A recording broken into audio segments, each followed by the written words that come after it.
All right, this is your second of the 2 videos about how to build a resume. So we just got done with her little summary here, or her objective, it's also called. You could put either of those words there. We're going to skip down to education. All right, so you can put high school if you want. So let's just say for Felicia, if she's a sophomore, she's going to say Elkhart High School. Felicia got her honors diploma. We can put Core 40, something like that. Okay. Now Felicia's a sophomore. She came in August 2018. She's going to graduate in June of 2022. Okay, we're going to say Elkhart, Indiana.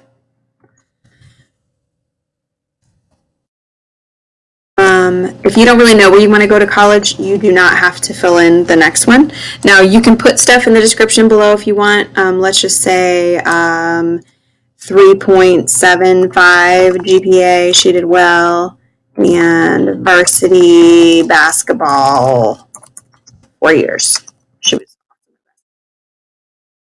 And then here, so let's look over here. It looks like this girl went to Joliet University in Chicago. That sounds good. We just got to get this in so we get used to the format. So we're going to put Joliet University.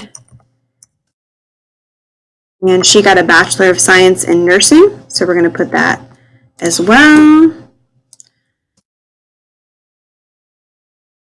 Science and nursing.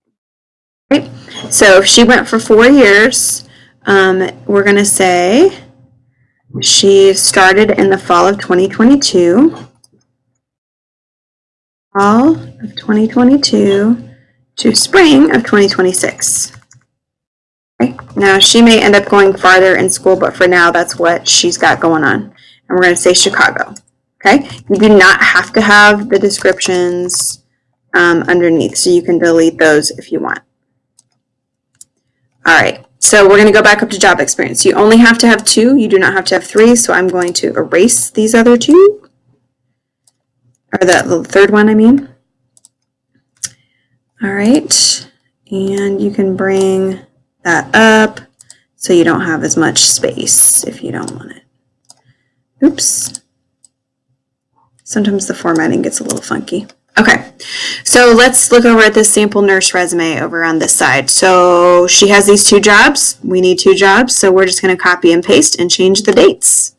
All right, so she worked at these 2 places in Virginia. Good for Felicia, getting out there in the warmer weather. Go, Felicia. All right, so we're going to paste that. And it's a little spacey, so I'm going to highlight it. And I'm going to make it full screen so I can see a little bit better. And I'm going to make it single spacing so it doesn't take up as much room. It's a little easier. Okay, so if she graduated in 2026, then she's a sophomore, then she's got to have a job like to 2030, because we're saying 10 years in the future, right? So 2028 to present would give her 2 years of that job, and then we'll say 2026 to 2028 here.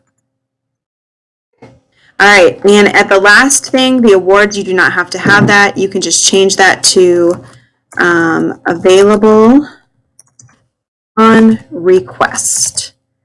Available upon request, and you can just change this to references. If you got awards, you can put awards, you can do whatever you want to do there, but that's just an option, you don't have to. So we got education, experience, summary, or skills, depending on what you find, okay? And then you are done with your resume. If you have trouble with this, you just set up a Google Meet time with me. If you're behind in any of your assignments, set up a time with me. I want to help you get caught up. I miss you all. Bye, Felicia.